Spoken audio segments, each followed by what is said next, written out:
Hello and welcome back to the channel where flavor knows no borders. This is Food Around Me. Think you're ready for Korean cuisine? Think again. Because this isn't your filtered TikTok Korean BBQ fantasy. This is a deep dive into dishes that might shock Americans more than their own politics.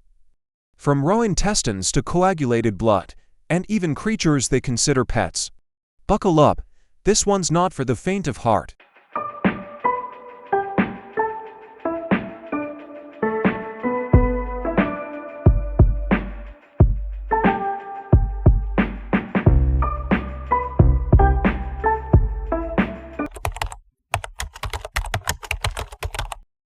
Imagine sitting in a small Korean eatery. In front of you is a plate of baby octopus, freshly chopped into small pieces, still wriggling as if resisting its fate.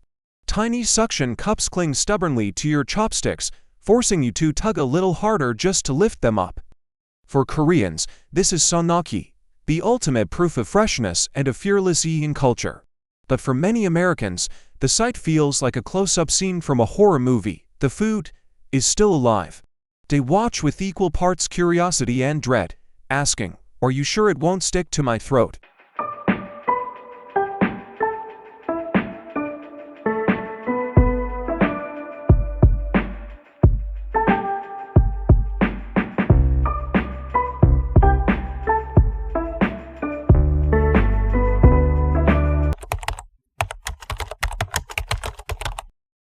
When Americans hear the word Sundae, their eyes light up, picturing a tall glass of creamy ice cream topped with rich chocolate sauce. But then, the culinary plot twist hits. Instead of ice cream, they're served a pig's intestine stuffed with pig's blood, glass noodles, and spices.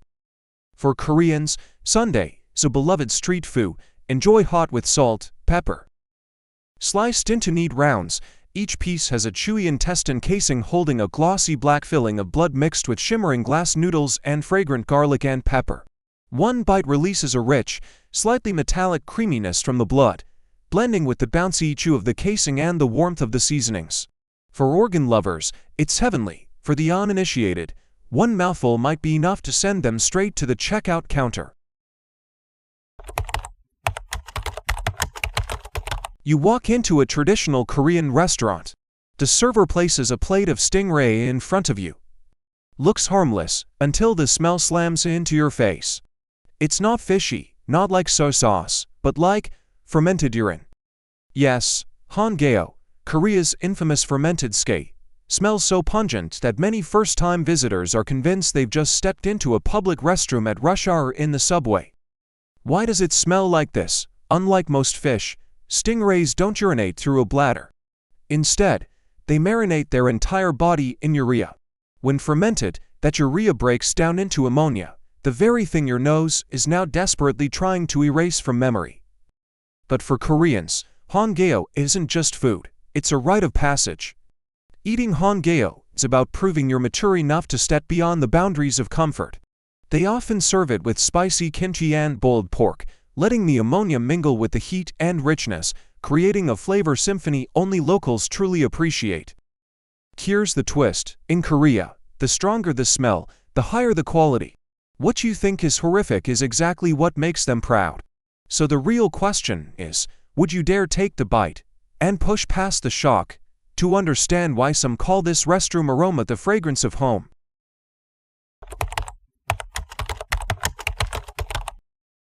Imagine walking into a tiny Korean eatery on a cold winter morning. The owner smiles warmly, placing a steaming pot in front of you. But wait, what's that smell? It's sharp, pungent, and heavy, somewhere between a wet gym sock forgotten for 3 days and a sun-baked wheel of blue cheese. Ladies and gentlemen, meet Shangakyeon, Korea's answer to Japan's natto. Koreans adore this dish. They say it warms you from the inside out. Americans, on the other hand, tend to eat it while questioning why one of the most technologically advanced nations on earth would willingly consume something that smells like unwashed laundry. Here's the kicker: the special smell isn't an accident. Shangakyeon is made by boiling soybeans, then fermenting them for several days at about 37–40 degrees Celsius. During this time, a bacteria called Bacillus subtilis, which honestly sounds like an alien life form, eats the beans and produces an aroma so potent it could drive away evil spirits. And possibly your neighbors if they're not used to it. But don't judge too quickly. This is a true superfood packed with protein, enzymes, and probiotics that boost digestion, improve blood circulation, and may even help prevent blood clots. From a nutritional standpoint, Chengakion is like a rough-looking warrior with the power of longevity hidden inside. Culturally, it's even more fascinating. In Korea, Chengakion isn't just food, it's memory. It's the winter family meal, with snow falling outside and the smell of fermented soybean soup filling the kitchen. To adults, it's comforting. To kids, it's a reason to flee the dining table. And here's the cultural twist: Koreans treat the ability to eat Chengakion as a rite of passage. If you can eat it with pleasure, you're one of them. If you can't handle the smell, sorry, you're still just a tourist. So if you ever visit Korea, give it a shot, push past the weaponized aroma, and you might find it warm, rich, and strangely addictive.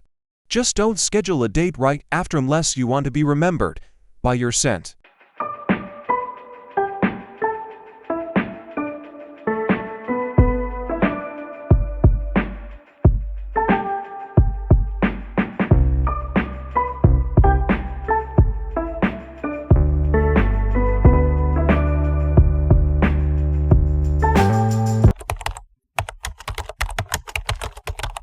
Some foods, the moment you see them, you think you know exactly what they are. But gable, the infamous penis fish, is different. It doesn't just make you blush, it makes you wonder, why is this even on a plate? Picture this: you're an American tourist wandering through Bison's seafood market, among rows of fish, squid, and clams. You spot a pile of pinkish, slightly curved, shiny creatures that are very hard not to think dirty thoughts about. The vendor smiles brightly. Fresh gable, very delicious. Before you can react, swish, one is sliced into wriggling pieces and laid right on a plate. No frying, no steaming, just raw. Gable is actually a marine spoonworm, Orechis unicinctus. It burrows under sand, filtering seawater for food, and its shape, well, let's just say it's accidentally accurate enough to make adults look away. To Koreans, gable is a seafood delicacy, crunchy, sweet, best eaten with spicy gochujang sauce.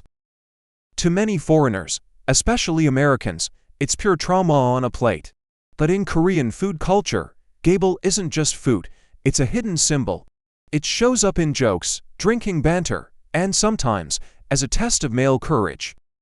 Why do Korean men invite friends to a seafood bar, order a plate of gable, and burst out laughing when the newbie takes his first bite?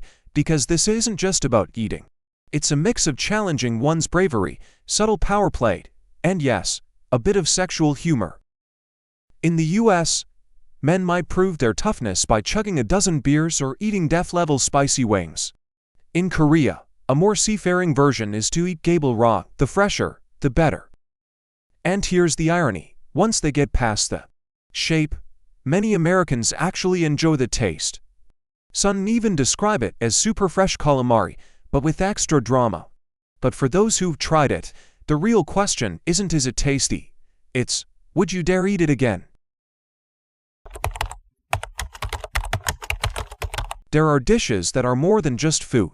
They're a primal test of human instinct. In Korea, dakbul, fiery red spicy chicken feet, is one such example. Small, bony, and full of tendons, each foot holds a story of endurance, skill, and how far you're willing to throw away your elegant image in front of others. Koreans don't eat chicken feet with forks and knives. No, they use their hands. They grab, twist, and gnaw every last bit of skin and meat, leaving nothing behind. And to many Americans, that scene looks a bit savage, but in truth, that savage element is part of the fun. The feet are coated in gochujang-based sauce so spicy, can make you sweat from the very first bite.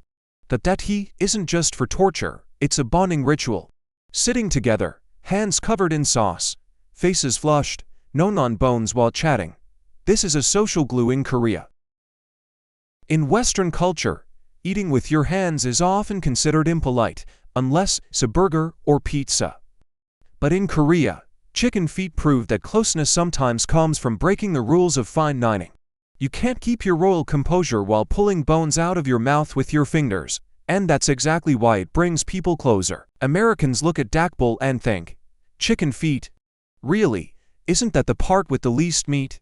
But Koreans see it as the essence, packed with collagen, crunch, and chewiness that chicken breast or thighs could never offer. Nutritionally, collagen from chicken feet is considered a miracle for skin and joints.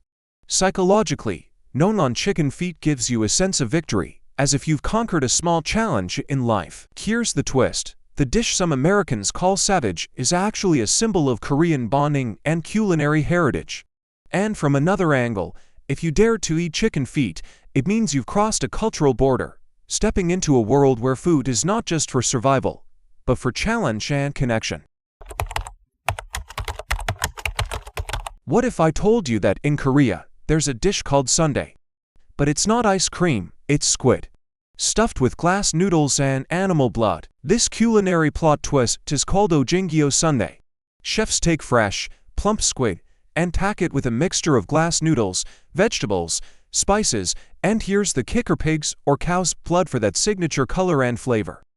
Then it's steamed or boiled, sliced into neat, sushi-like rounds, in a deep purple hue. It looks beautiful, very Instagrammable, but the first bite is where the real twist hits. The crunch of the squid meets the chewiness of the noodles, wrapped in that iron-rich, slightly gamey aroma of blood, something many Americans have described as an unexpected date with a barnyard. For Koreans, though, this is comfort food, evoking memories of seaside markets and bustling street stalls. For Western travelers, it's often a head-scratcher. Why? Mix blood into squid. But that's the logic in much of Asian cuisine. If it's edible, it's valuable, and if it surprises you, it's probably delicious. And so this dish becomes a cultural test. If you can handle it, you're officially open-minded and truly respectful of Korean food. You think the spiciest thing in Korea is kimchi? Wrong. Here, there's a soup that can set your whole body on fire, make your heart race, and sweat pour down like you just ran a marathon. It's called montang, or spicy fish head soup. Picture this. In front of you is a boiling pot of fiery red broth, bubbling as if plotting something sinister. Inside, instead of neat fillets like in a fancy European restaurant, you're greeted by a whole fish head, its eyes staring straight at you. The aroma, a fusion of Korean chili flakes, gochujang paste, ginger, garlic, and the deep ocean scent from fish bones. One sip and your taste buds are under siege, searing heat like inhaling mustard gas, yet balanced by the sweet, rich flavor of fish meat. Koreans don't just eat montang to fill their stomachs. It's a revival dish after nights of soju-induced memory loss. The heat wakes you up, and the protein from fish helps your body recover. The fish head, a part many would throw away, is considered the crown jewel, packed with tender meat, gelatin, and the richest umami from the bones. Korean food culture has a clear philosophy: waste nothing. Montang embodies that perfectly. They don't shy away from using the less glamorous parts of the ingredient, as long as the flavor reaches its peak. For many Americans, seeing a fish head in a bowl is a culinary jump scare. They're used to pristine, boneless fillets with no eyes in sight. But in Korea, if the fish head isn't looking back at you, the dish has lost half its soul. Here's the twist. Some foreigners, after overcoming the initial shock, end up loving the fish head the most, especially the cheek meat, silky and buttery, often considered the hidden treasure of the pot. Montang isn't just soup, it's a test. Are you ready to look your meal in the face and still slurp it down with a smile? If your answer is yes, congratulations. You've crossed the line from casual diner to true adventurer in Korean cuisine.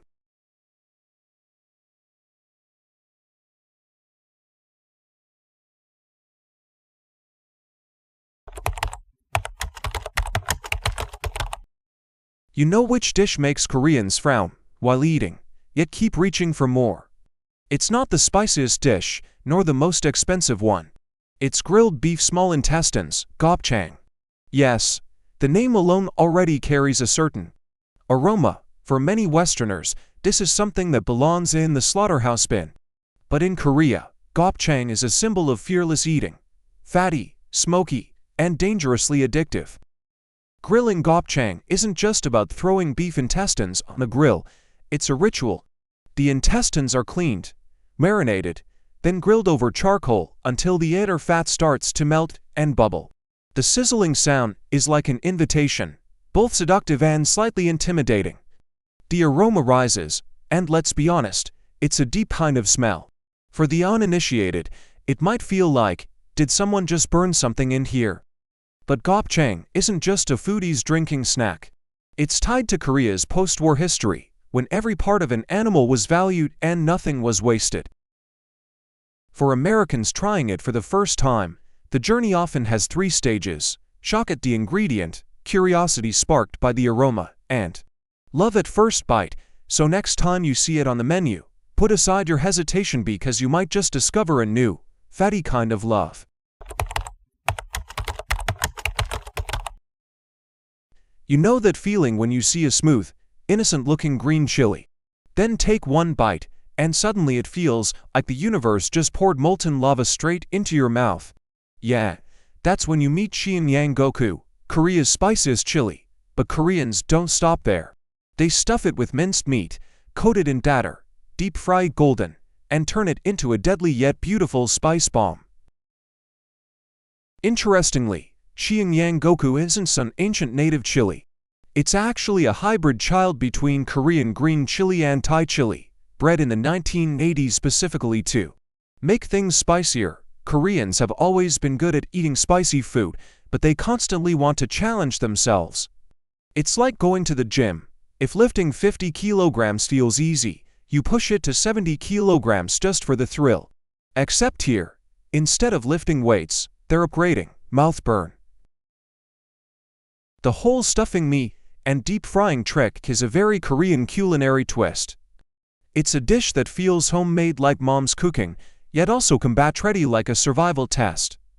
One bite and you get crispy batter, savory meat, and finally, a knockout punch from the capsaicin inside. This dish is both joy and a dare.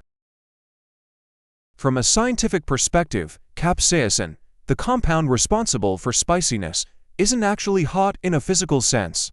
It simply tricks your nervous system into thinking you're being burned. Your body then releases endorphins, the happy chemicals that make you feel euphoric, even a little high. That's why so many Koreans eat spicy food with tears streaming down their faces, yet still smiling. But on a cultural level, spiciness is also a metaphor. In Korean society, where academic pressure, work stress, and social norms weigh heavily, eating something painfully spicy becomes a form of release. Spiciness here isn't just a flavor, it's an emotional explosion, a shot of adrenaline in a disciplined life. And there's one more thing: testing courage. Many Korean friend groups have a chili game. Whoever finishes first wins, and whoever gives up pays the bill. It's not just eating, it's a display of endurance. Just like drinking soju, eating spicy chili in Korea is a way to prove you're not easily defeated. So, when you hold a golden, deep-fry, meat-stuffed Cheonggyeonggoku, remember, you're not just eating a delicious dish. You're enjoying a cultural ritual, a taste bud battle, and maybe even a soul cleansing by fire. If you've made it this far, maybe your curiosity isn't average. Maybe you don't just eat to survive, you eat to understand, so don't just scroll away. Drop a thought in the comments, something only you would say. Like this video if it sparked anything inside you. And hit subscribe, not for the algorithm, but for the next question you never knew you needed. Because here, we don't feed the masses, we feed the minds that wonder.